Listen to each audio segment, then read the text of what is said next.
Hey everybody, I'm Dane Sanders. I want to welcome you to Fast Track Coaching. This is an episode that I've been looking forward to for a long time, and I'll get to that in just one second. But if you've not been to Fast Track Coaching before, let me give you a little bit of explanation as to how this whole thing works. Basically, this is my dream come true. I get to have conversations with some of my favorite photographers on the planet and creative people, professionals in various industries, especially photography. And I get to invite them into a dialogue that you get to basically listen in on and participate with. And today's no exception. And today's a great story because it came true because of the wonderful world of the internet. A while back, I was hanging out at a party at WPI, and I had a chance to run into some amazing guys who run a remarkable website that I'm sure you all know called fstoppers.com. And and then eventually they decided to feature one of our interviews from Fast Track Coaching on their site with me and Trey Ratcliffe. I went on their site to find out more about them, and I should have known a lot more about them because they're amazing. It's a remarkable resource. And while I was there, I was hanging out on the site, and I came across this thing about this guy named Peter Hurley, and he had this headshot promo video for 20 minutes. And by the way, don't do it now because you'll be bummed you missed our conversation. But I clicked on the link, watched all 20 minutes, reached out to Peter directly, eventually got my hands on the DVD itself, watched all 4 hours. Phenomenal. And this guy is the real stinking deal, and I'm really pleased to have you on the show, Peter. So welcome to Fast Track Coaching. Thanks for having me on, Dane. I really appreciate it as well. Well, it's been fun to get to know you, and Providence allowed us, like a week later, you're in LA for something, and we get a chance to actually grab a beer and hang out a little bit. And I got to tell you, when I think of a headshot photographer, I didn't think what you do was possible at the level that you do it. I mean, it's remarkable, the professionalism, the care, the concern, and ultimately your commitment to the interaction with the actual subject is what is most striking to me, and how you get such consistent, remarkable, stylized looks with really a basic setup. Talk a little bit about your journey into the photo industry over the last decade and what got you to land with doing headshots for a living. Well, I started out I was training for the Olympics in sailing. I was a sailor, and I had a designer from Donna Karan send me over to Ralph Lauren, and I did a polo ad campaign. I also got sponsored by DKNY for the Olympics in sailing. So I had DKNY on my sail, I had a bunch of clothes and stuff. So I kind of got into fashion a little bit that way. The photographer on the shoot was Bruce Weber. Bruce and I became friends. I did Abercrombie and Fitch. I did Italian Vogue. I did a bunch of different shoots with him. And he kept saying, pick up a camera. And I have no idea why. I don't know what he saw in me, if he saw anything, or if he just told everybody to pick up a camera. I was like, why are you telling me to pick up a camera? I don't know anything about photography.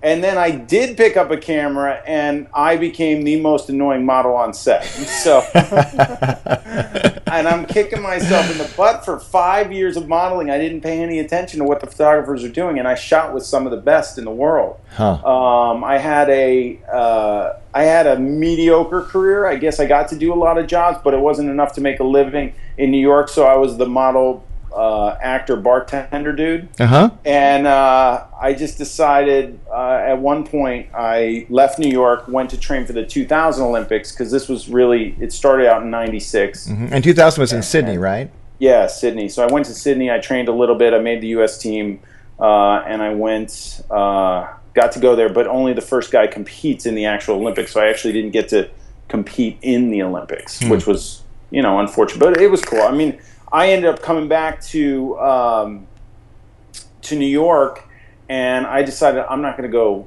hang out in a bar anymore. I was like, I can't do it till 4 in the morning. And I went, my girlfriend at the time was a model, and she was going to Europe. And I was like, I got nothing to do. I'm going to follow you. And Bruce was in Spain, and I hung out with him at his place, and he's like, go get a camera. I went back to Madrid, picked up a camera, started shooting my then girlfriend, now wife, and she was my muse for a while, and I didn't have a clue what I was doing. I remember I bought a Mamiya 645 with a Polaroid back on it just because all the photographers I shot with big cameras. I was like, I should get a big camera. And, I was like, that's all I knew. But the reason why, it was during the internet boom, and some smart Harvard dude that I sailed with said, hey, give me some of your money. Let's put it into stock. So we would go sailing, come back in, and there'd be like we just were making money like crazy. And then the internet bust happened, and I lost everything. But in the meantime, I got a Mamiya 645 and a darkroom from B&H. And that's how I started, and that was in 2000. And I got into shooting models. I started shooting the guys at the agency. Didn't shoot girls. I did not shoot women because I didn't have a makeup artist. I just knew that the women needed makeup, the guys didn't. So I was like, I'm going to shoot guys. So everybody thought I was great at shooting guys. I started shooting women. Then they said I'm great at shooting women. I can't shoot guys well. I was like, I don't know who to please. What can you do? Well, what's so striking to me about that narrative is, in my world of portrait and weddings, everyone's concerned and all a fuffle about moms with cameras or even brides with cameras who get the itch and then they all want to become a photographer. And you're in a totally different genre. You're the model with camera, and that just happened. I mean, is that a phenomenon? Is that actually something that's common where talent goes and picks it up? Yeah, a lot. It's very common. There's not that many that break through. I have a ton of friends that have done it, and to get to the level, I've been fortunate enough to get to a level where I run my own business and I have a successful thing going on. A lot of them pick it up, try it, put it down, go back to modeling, fiddle, dabble. Some of them have fairly decent careers going on, but some have been extremely successful as well. Over the years. I mean, Bruce Weber was a model. Richard Avedon told him to pick up a camera. Fantastic. So I feel like I'm just, Well, I'm guessing. I mean, some of the advantage of that, especially with professional models, is they get the advantage, and you've had the advantage of being on both sides of the camera extensively, not just like token. And I'm guessing that informs your ability to pose your subject and really interact with the subject in a way that impacts them constructively. Is that fair? I think so. I think that's a big part of it. I think even a bigger part of it is seeing the level of work that's going on at the top. I think that's more of it. You're in the mix. Even though I didn't know I was going to be a photographer, I was still in the mix. So I saw these ad campaigns and these stuff. And then when I became a photographer, I saw the stuff that I wanted to shoot being produced. Yeah. So just being aware of how that kind of happens is the most helpful. And of course, being in front of the camera, I mean, I don't know. I think I know a lot more about expression now than I did when I was modeling. Sure. I mean, I look at my pictures when I'm modeling, I think I had a lot going on. I knew what I was doing. But when I first picked up a camera, the modeling didn't help me convey that to the actor or model. Yeah. I had to learn how to do that. And that's one of the first things I decided when I started shooting, because I get this blank human being in front of me and I'd be like, what do I say to this person to make them look cool? Yeah. And I didn't know. I don't think anybody knows. I mean, people figure it out, I guess, but that's what I preach and I talk about, and that's all, all it is for me at this stage of the game. Well, yeah. Well, I'm going to get back to that in a second, because I think that there is something that's striking to me about the evolution of someone at your level of game.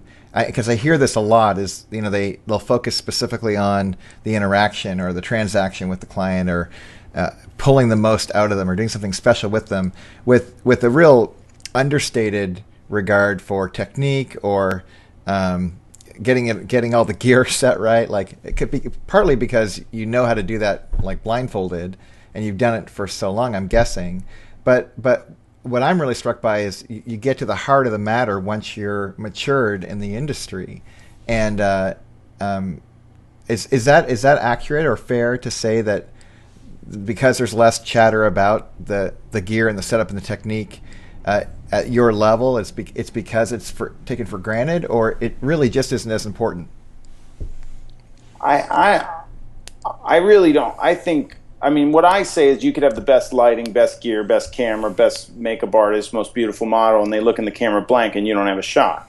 So is it really the gear, or is it the photographer? And I think it's the photographer, because I think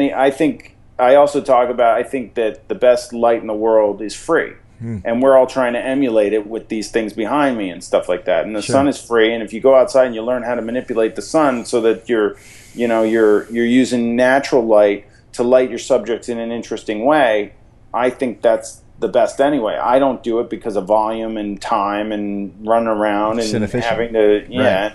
The amount of people I would need around me with reflectors and whatever, or whatever I want to do. I do it on, commercial jobs or jobs where I'm out of the studio. But, my style, it kind of came into being for simplicity purposes, and my style is simple anyway. I like simplicity. So it's, it's a white background, it's simple lighting, and it's about interaction.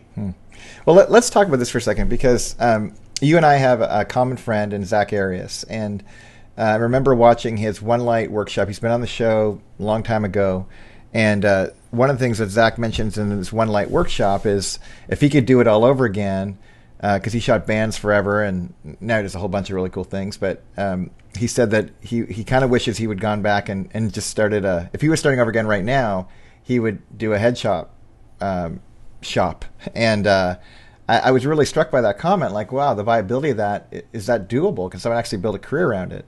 And then I run across you in person and kind of see your setup and see how busy you are. And for those of you who don't know, before the show started, we actually had to wait 15 minutes because the phone wouldn't stop ringing. I mean, and I was sitting there going, like, did you set this up? Like, it's literally non-stop people calling you, and you're saying, yeah, just pay me cash, pay me this, pay me that. And it's remarkable to me that you have such volume of work at the price point that you're shooting at.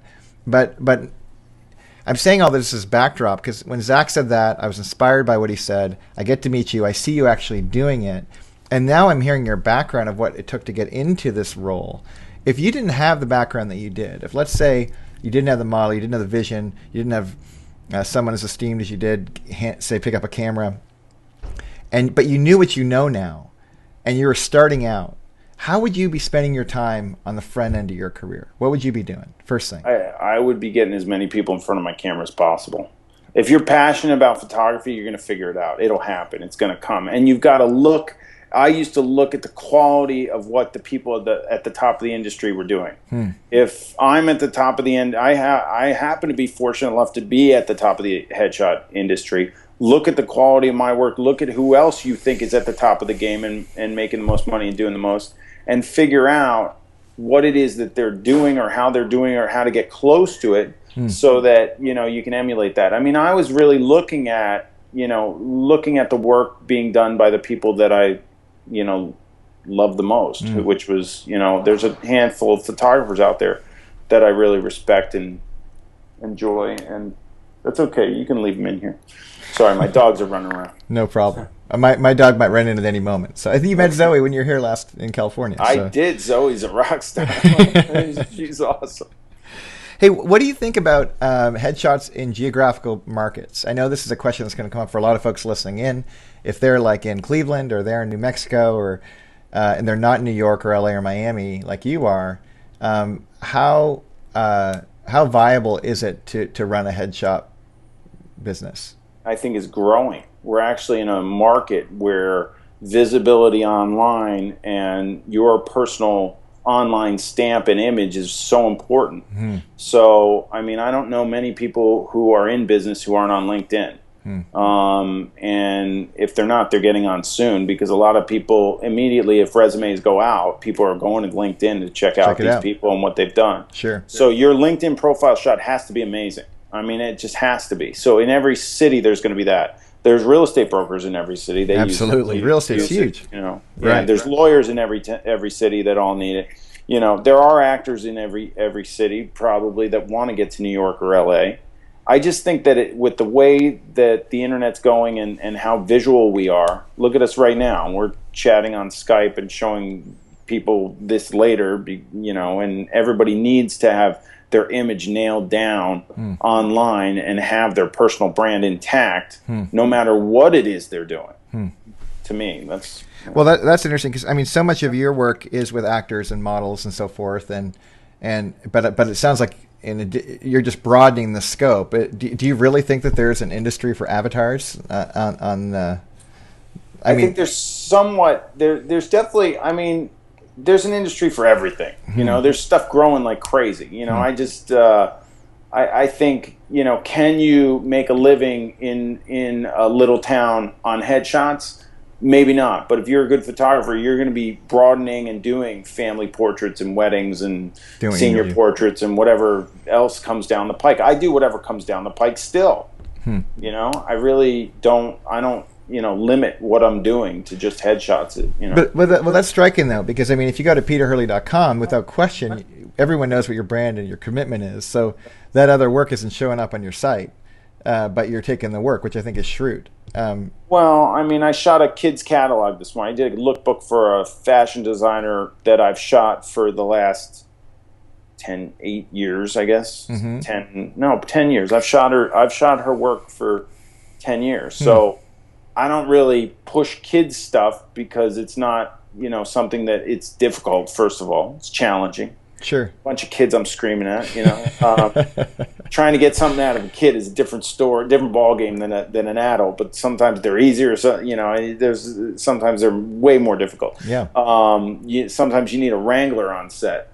But you know, I did that. I'm not going to, you know, throw that client to the wayside because I'm shooting headshots most of the time. But you know, I do whatever comes down. Whatever's happening next week. I happen to be doing a slew of headshots all week.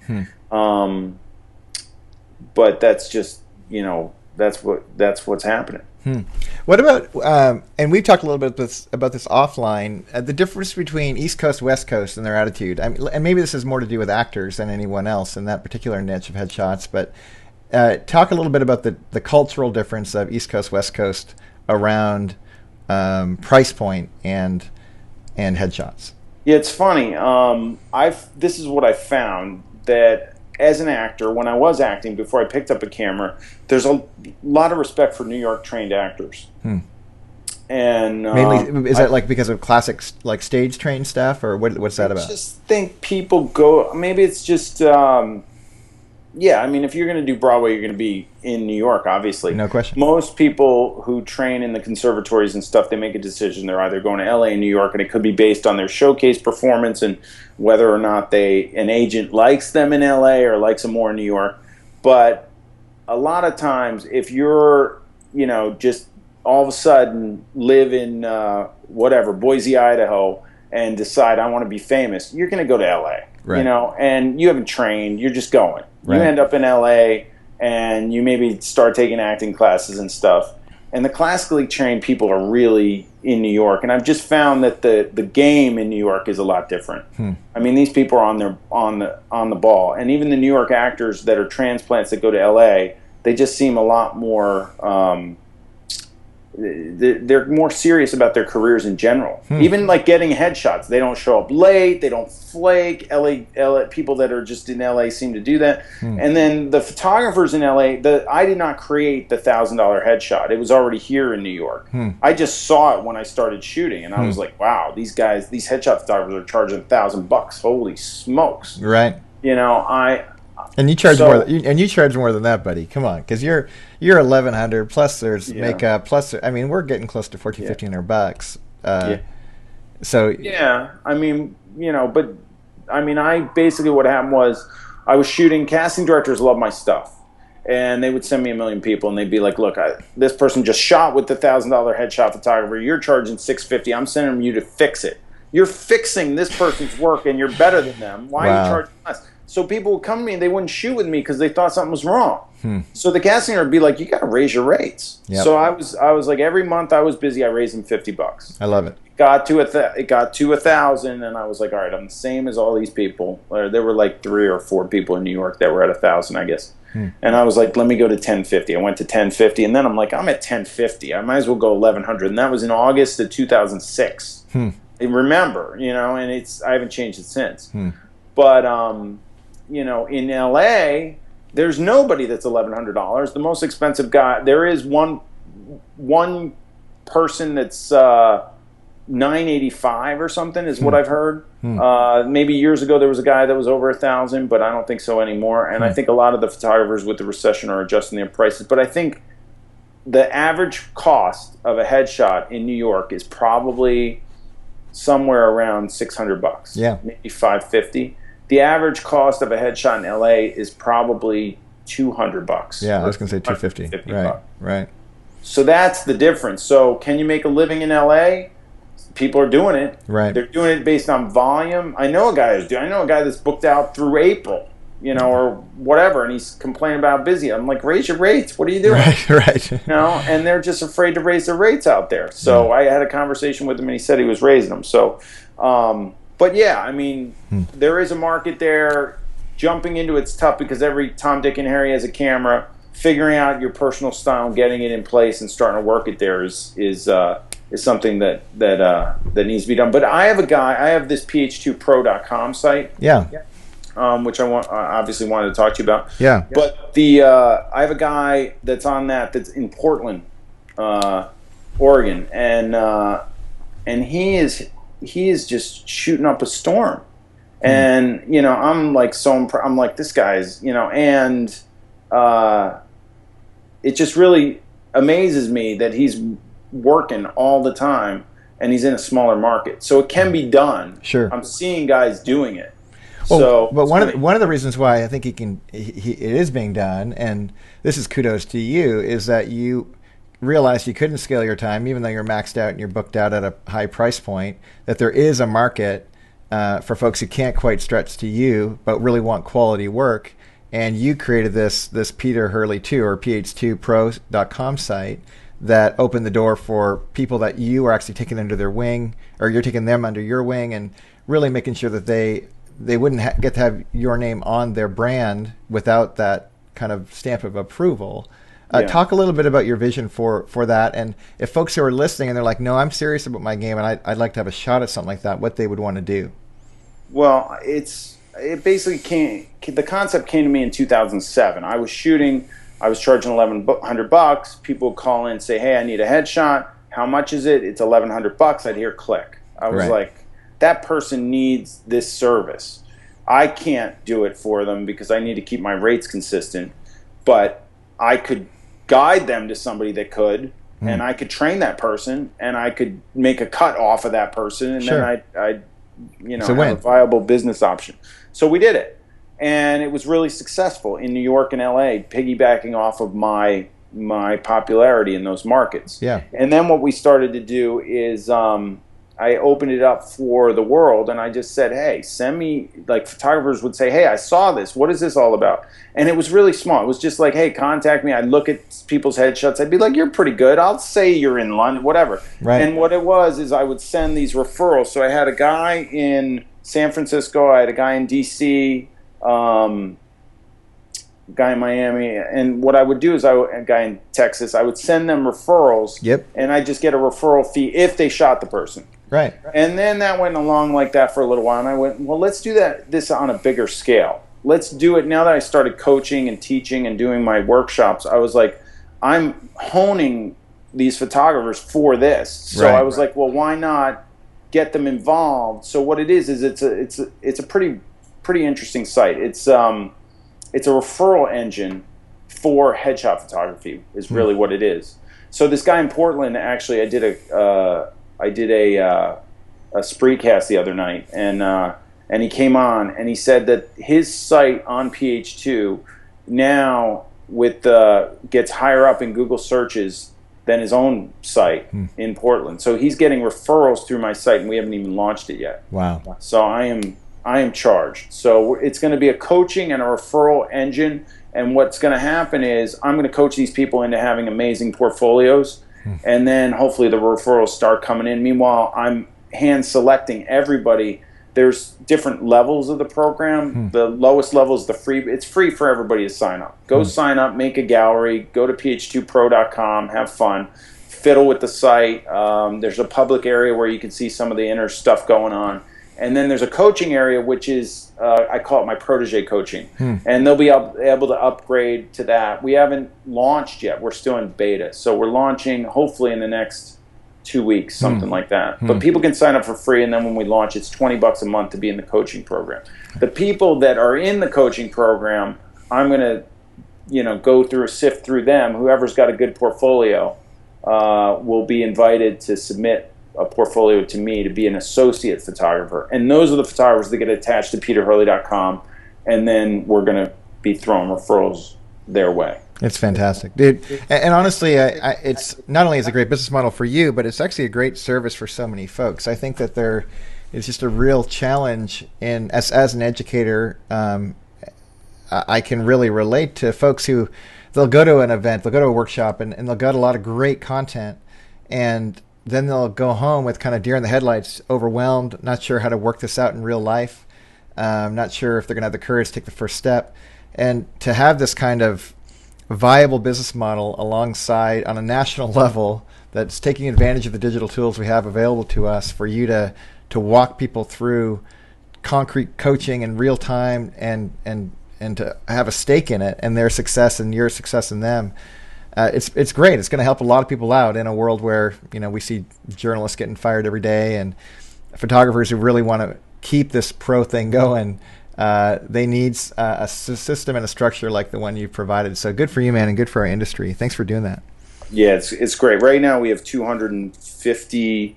Let me see if I have it up. We have 200 and let me see. I got it up right here. Hold on. It's telling me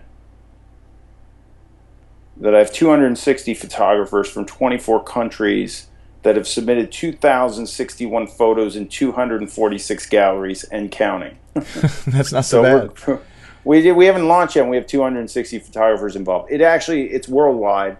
I want it to be the place for people serious about headshots. We want to capture clients through this site. We want it to get big enough with Google searches in whatever area that people are going to this site for their headshot needs in the future. And I think we're going to be able to provide them with pretty awesome photographers. I just had a guy come in today from Vienna, asked me if he could come in the studio, and he hung out with me for a little bit. I told him about it, and he's like, I didn't know this, but in Vienna you can't take pictures. You have to take a test and you're not allowed to charge or take. It's crazy. He's like, I have to take my test. I was like, what? Wow. I was like, if I had to take a test, I would be screwed. I never took a photography course. How am I going to take a test? I was like, no way. Wow. Well, it's funny. This, it's a bummer. This show is only a half hour, and the reason it's a half hour is because we don't want to make the same mistake of overwhelming people. We do want people to be inspired by what they're hearing. Maybe take one or two or three things from this. Go apply for it. Go take action with what they're learning, and that's the purpose. But Peter, I want to have you back on again. There's so many things that come to mind. I know that you have some really great things in the pipeline that we talked about offline that you're not able to talk about just yet. I want to be able to talk about those when they're coming online. I would actually like to have you back on sometime and do a little work to have people understand the nuance of lips and eyebrows and eyes and really treating the subject within this frame and seriously, and how that can be manipulated, not just shaping with light, but shaping the subject relative to light. You're so good at those things. Mm-hmm. So I'm going to beg, borrow, and steal to get you back on here again if you're up for it. I loved hanging out with you. I'm happy to come on whenever you have something that would be nice for us to talk about. Awesome. Well, one thing for sure, if you're at home and you're watching this, number one, big shout out to, by the way, I need to be careful because, Peter, he works with the fine folks at B&H Photo, but this show, unfortunately, is sponsored by our friends at Adorama. So I'm going to say thanks to Adorama. I work with them at Pro Services, too. So. Yeah, they're great. They're great. Number two, go to fstoppers.com, fstoppers.com. If you haven't gone there already or aren't a regular there.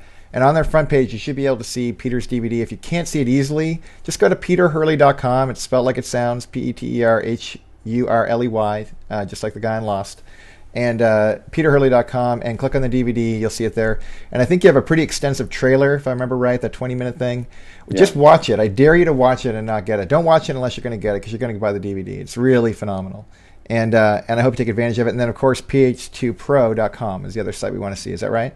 That's it, yeah. All right. Hey, man, thanks for being on the show today. Thanks for having me. And Peter at Peter Hurley on the Twitter, and peterhurley.com. Peter_Hurley. Th you. Peter Couldn't get at Peter Hurley. That guy, some guy, he's miserable because all sorts of people hit him up. Dan Sanders has the same problem. I'm with you. All right, man. Well, have a great rest of the week, and we'll talk to you soon, man. All right. Thanks a lot. Okay, bye-bye, guys. All right.